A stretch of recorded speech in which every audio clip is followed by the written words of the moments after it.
ദൈവനാമത്തിന് മഹത്വമുണ്ടാകട്ടെ. എല്ലാ പ്രിയപ്പെട്ടവർക്കും യേശുക്രിസ്തുവിന്റെ നാമത്തിൽ എൻ്റെ സ്നേഹവന്ദനം, ഹാപ്പി സാബത്ത് ആശംസകൾ ഞാൻ നേരുകയാണ്. സെപ്റ്റംബർ മാസം രണ്ടാമത്തെ ശബത്ത് ദിവസത്തിലേക്ക് നാം എല്ലാവരും കടന്നു വന്നിരിക്കുകയാണ്. ആദ്യത്തെ 2 ആഴ്ചകൾ അതിശയകരമായി നമ്മെ പുലർത്തിയ ദൈവത്തിന് നന്ദി പറയുവാൻ ഈ പ്രഭാതത്തിൽ നമുക്ക് നമ്മെ തന്നെ സമർപ്പിക്കാം. എല്ലാ പ്രിയപ്പെട്ടവരെയും ഈ പ്രഭാതത്തിലെ പ്രഭാത ജാഗരണ ശുശ്രൂഷയിലേക്ക് ഞാൻ ഹാർദമായി സ്വാഗതം ചെയ്യുകയാണ്. നല്ലൊരു ശബത്ത് ദിവസവും ഞാൻ ആശംസിക്കുന്നു. ഇന്ന് നമുക്ക് ധ്യാനിക്കുവാനായി നൽകപ്പെട്ടിരിക്കുന്നത് ദൈവവചനം വിശ്വസിക്കുന്നവർക്ക് ദൈവം കൃപ നൽകുന്നു എന്ന ഒരു ഭാഗത്തെ ആസ്പദമാക്കിയാണ്. എബ്രായ ലേഖനം 11-ാം അധ്യായം 6-ാമത്തെ വാക്യം ഇപ്രകാരം പറയുന്നു: വിശ്വാസം കൂടാതെ ദൈവത്തെ പ്രസാദിപ്പിക്കുവാൻ കഴിയുന്നതല്ല. ദൈവത്തിന്റെ അടുക്കൽ വരുന്നവൻ ദൈവമുണ്ട് എന്നും തന്നെ അന്വേഷിക്കുന്നവർക്ക് പ്രതിഫലം കൊടുക്കുന്നു എന്നും വിശ്വസിക്കേണ്ടതല്ലോ. വളരെ മനോഹരമായ ഒരു വേദഭാഗമാണ് നാം ഇന്ന് ചിന്തിക്കുവാൻ തക്കവണ്ണം ഇടയായിട്ടുള്ളത്. മാനസാന്തരം എന്ന വാക്കിന് വേദപുസ്തകത്തിൽ വളരെ പ്രാധാന്യമുണ്ട് എന്ന് നമുക്ക് എല്ലാവർക്കും അറിയാം. അപ്പോസ്തലന്മാരുടെയും യേശുക്രിസ്തുവിന്റെയും യോഹന്നാൻ സ്നാപകന്റെയും ഒക്കെ പ്രസംഗത്തിന്റെ ആകെ തുക എന്നത് മാനസാന്തരപ്പെടുക എന്നതായിരുന്നു. എന്നാൽ സത്യത്തിൽ മാനസാന്തരപ്പെടുക എന്ന് വെച്ചാൽ എന്താണ് എന്നറിയാത്ത വലിയൊരു കൂട്ടം ജനങ്ങൾ ഈ ലോകത്തിലുണ്ട് എന്ന് ദൈവം തന്റെ പ്രവാചകനിലൂടെ വെളിപ്പെടുത്തുകയാണ്. അനേകരും പ്രസംഗ പീഠങ്ങളിലൂടെ നിങ്ങൾക്ക് ഒരു പുതിയ ഹൃദയം ഉണ്ടാകണം, അതുമാത്രവുമല്ല നിങ്ങൾ വീണ്ടും ജനിക്കണം എന്നൊക്കെ കേട്ടിട്ടുണ്ട്. എന്നാൽ വാസ്തവത്തിൽ അതിന്റെ അർത്ഥം എന്താണെന്നോ പൂർണ്ണമായും രക്ഷകന് കീഴ്പ്പെടുന്നത് എത്തരുണത്തിൽ ആണെന്നതിനെ കുറിച്ചോ അനേകർക്കും വ്യക്തമായ ബോധ്യമില്ല എന്നതാണ് ശരിയായ ഒരു സത്യം. പലരും ദൈവത്തിന്റെ വചനങ്ങളെ കേട്ട് മാനസാന്തരപ്പെടുവാൻ മനസ്സ് വയ്ക്കുകയും ദൈവജനത്തോടൊപ്പം സഞ്ചരിക്കുവാൻ, നടക്കുവാൻ, ആരാധിക്കുവാൻ ആഗ്രഹിക്കുകയും ചെയ്യുന്നവരാണ്.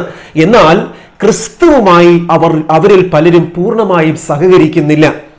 ഒരുവൻ ക്രിസ്തുവിലായാൽ അവൻ പുതിയ സൃഷ്ടിയാണ് എന്ന വലിയ വാഗ്ദത്വം, എന്ന വലിയൊരു വെളിപ്പെടുത്തൽ അനേകരും മറന്നുകൊണ്ട് അവരുടെ തത്വങ്ങളിലോ പെരുമാറ്റങ്ങളിലോ ശീലങ്ങളിലോ യാതൊരു മാറ്റവും വരുത്താതെ അപ്പോഴും അവർ തങ്ങളിൽ തന്നെ ആശ്രയിച്ച് ജീവിക്കുവാൻ തക്കവണ്ണം ഇടയായി തീരുകയാണ്. യേശുക്രിസ്തുവിൽ ജീവിക്കുവാൻ സ്വയം തീരുമാനമെടുത്ത ഒരു മനുഷ്യൻ ദൈവത്തിന്റെ വചനത്തിലെ വാഗ്ദത്തങ്ങളിൽ വിശ്വസിക്കുകയും ആ വാഗ്ദത്തങ്ങൾ എന്റെ അവകാശമാണെന്ന് മനസ്സിലാക്കി ആ അവകാശങ്ങളെ ദിനംതോറും കൈപ്പറ്റുകയും ചെയ്യേണ്ടതുണ്ട്.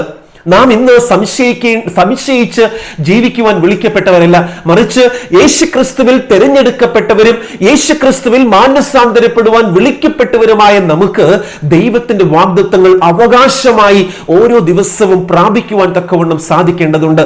അതാണ് നമ്മൾ ഒരിക്കലും മറന്നു പോകുവാൻ പാടില്ലാത്തത്. ഒരു പുതിയൊരു ഹൃദയം ഞാൻ നിനക്ക് തരും, ഞാൻ നിങ്ങളെ പുതിയൊരു സൃഷ്ടിയാക്കും. ദൈവത്തിന്റെ വാഗ്ദത്തങ്ങളാണ് യേശുക്രിസ്തു തന്റെ വചനത്തിലൂടെ നമ്മോട് പറഞ്ഞിരിക്കുന്നത്. മറ്റുള്ളവരുടെ കാഴ്ചപ്പാടുകൾക്കൊത്തവണ്ണം ഈ ലോകത്തിൽ സഞ്ചരിക്കുവാൻ തുനിയാതെ ദൈവത്തിന്റെ വചനങ്ങൾക്കൊത്തവണ്ണം ഈ ലോകത്തിൽ ജീവിതത്തെ ക്രമപ്പെടുത്തുവാൻ നമ്മെ പരിശുദ്ധാത്മാവ് ആഹ്വാനം ചെയ്യുകയാണ്. നമ്മുടെ ജീവിതത്തിലെ തത്വങ്ങൾ, നിലപാടുകൾ, ശീലങ്ങൾ, ശൈലികൾ, ഇഷ്ടങ്ങൾ അതൊക്കെ മാറ്റപ്പെടേണ്ടതുണ്ട്. ദൈവത്തിന്റെ ഇഷ്ടങ്ങൾ എന്താണെന്ന് തിരിച്ചറിഞ്ഞ് ആ വാഗ്ദത്തങ്ങളെ മുറുകെ പിടിച്ച് ജഡത്തിലെയും ആത്മാവിലെയും സകല കന്മഷവും നീക്കി ദൈവ ഭയത്തിൽ വിശുദ്ധിയെ തികപ്പാൻ കർത്താവായ യേശുക്രിസ്തു തന്റെ ജനത്തെ വിളിക്കുകയാണ്. വിശ്വസിക്കുന്നവർക്ക് ദൈവം ജീവിതത്തിൽ വലിയ രൂപാന്തരത്തെ കൊണ്ടുവരുവാൻ, യേശുക്രിസ്തുവിന്റെ സ്വഭാവത്തെ പ്രതിഫലിപ്പിക്കുവാൻ തന്റെ കൃപയെ കൊടുക്കുന്നു എന്നാണ് വാഗ്ദത്തം ചെയ്യപ്പെട്ടിരിക്കുന്നത്. എന്താണ് ദൈവത്തിന്റെ കൃപ? ദൈവത്തിന്റെ ശക്തിയാണ്. ഈ ലോകത്തിൽ യേശുവിനെ പോലെ ജീവിപ്പാൻ ദൈവം നമുക്ക് തരും എന്ന് പറഞ്ഞിരിക്കുന്നത് ദൈവത്തിന്റെ അതേ ശക്തി തന്നെയാണ്. യേശു ജീവിച്ചതുപോലെ ജീവിപ്പാൻ പിതാവായി ദൈവം പരിശുദ്ധാത്മാവിലൂടെ അതേ ശക്തി തന്റെ മക്കൾക്ക് വാഗ്ദത്തം ചെയ്തിരിക്കുന്നു. ഹൃദയത്തിൽ കൃപയുടെ യഥാർത്ഥമായ പ്രവൃത്തിയുടെ തെളിവുകൾ വെറും തോന്നലുകളല്ല. ഇവിടെ എഴുതിയ ഒരു ഭാഗം ഞാൻ വായിക്കുകയാണ്. എത്രമാത്രം ആഴമേറിയ ഒരു ചിന്തയാണ്. ഹൃദയത്തിൽ കൃപയുടെ യഥാർത്ഥമായ പ്രവൃത്തിയുടെ തെളിവുകൾ തോന്നലുകളിലല്ല, ജീവിതത്തിലാണ് കാണപ്പെടേണ്ടത്. നാം പലരും ഇന്ന് പലതും ചിന്തിക്കുകയും തോന്നലുകളാൽ നിറയപ്പെടുകയും ചെയ്യുന്നു. എന്നാൽ നമ്മുടെ ചിന്തകളും തോന്നലുകളും ജീവിതത്തിൽ പ്രകടമായി കാണപ്പെടുന്നുണ്ടോ എന്ന് നാം ചോദിക്കേണ്ടതുണ്ട്. അതുകൊണ്ടാണ് യേശുക്രിസ്തു പറഞ്ഞത്, അവരുടെ ഫലത്താൽ നിങ്ങൾക്ക് അവരെ തിരിച്ചറിയാം.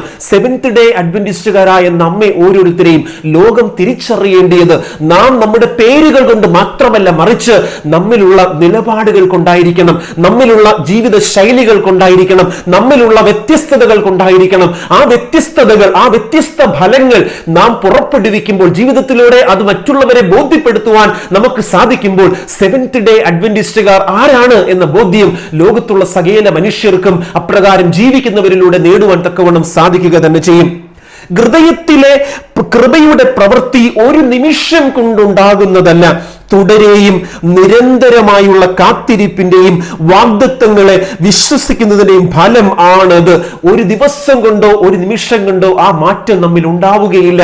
ഒരു ദിവസം കൊണ്ടോ ഒരു നിമിഷം കൊണ്ടോ ഈ ലോകത്തിൽ ഒരു ചെടിയും വളർന്ന് ഫലം പുറപ്പെടുവിക്കാറില്ല.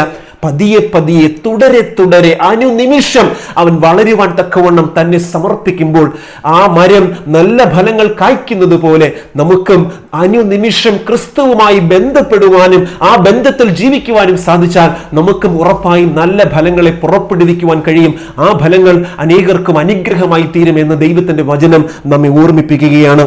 നമ്മെ ഒരിക്കലും ദൈവം ശൂന്യ പാത്രരായി വിടുവാൻ ആഗ്രഹിക്കുന്നില്ല. നമ്മെ ദൈവത്തിന്റെ ഫലങ്ങളാലും വരങ്ങളാലും നിറച്ച് അനേകർക്ക് മാതൃകയായി ഈ ലോകത്തിന്റെ വെളിച്ചമായും ഉപ്പായും ഒക്കെ മാറ്റുവാൻ നമ്മിൽ പരിശുദ്ധാത്മാവ് ആഗ്രഹിക്കുകയാണ്. നാം എന്തുകൊണ്ട് അപ്രകാരം ഒരു പ്രവൃത്തിക്കായി ദൈവത്തിന് നമ്മെ ഈ ദിവസം സമർപ്പിച്ചുകൂടാ?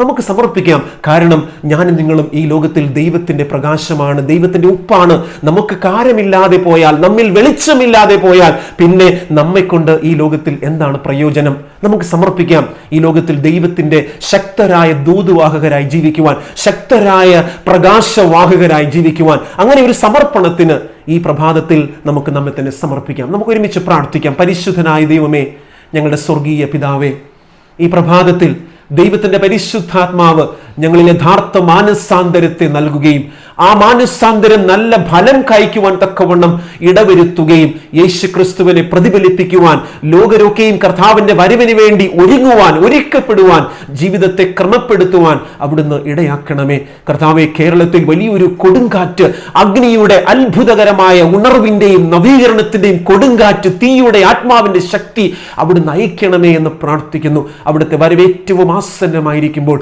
അടിയങ്ങൾ ഒരുങ്ങുവാൻ, അനേകരെ ഒരുക്കുവാൻ, ഒരു ജനത്തെ കർത്താവിന്റെ വരവിന് വേണ്ടി ഒരുക്കുവാൻ ഞങ്ങളെ ഓരോരുത്തരും അവിടുന്ന് ഇടയാക്കണം. ഈ പ്രഭാതത്തിൽ ഞങ്ങൾ എല്ലാവരും അവിടുന്ന് അനുഗ്രഹിക്കണം. ആലയത്തിൽ ഞങ്ങൾ ചെന്ന് ദൈവത്തിന്റെ വചനം ശ്രവിക്കുമ്പോൾ പരിശുദ്ധാത്മാവിന്റെ ശബ്ദം കേൾക്കുവാൻ ഞങ്ങളെ ഇടയാക്കണമേ. പ്രാർത്ഥന കേട്ട കൃപയ്ക്കായി സ്തോത്രം. യേശുവിന്റെ നാമത്തിൽ ഞങ്ങൾ പ്രാർത്ഥിക്കുമ്പോൾ പ്രിയ പിതാവേ, കൃപയോടെ കേൾക്കണമേ. ആമേൻ. എല്ലാ സ്വർഗീയ നന്മകളും ഞാൻ ആശംസിക്കുന്നു. ഇന്ന് പകൽക്കാലം കർത്താവ് നമ്മോട് കൂടെ ഇരിക്കുമാറാകട്ടെ. ആമേൻ.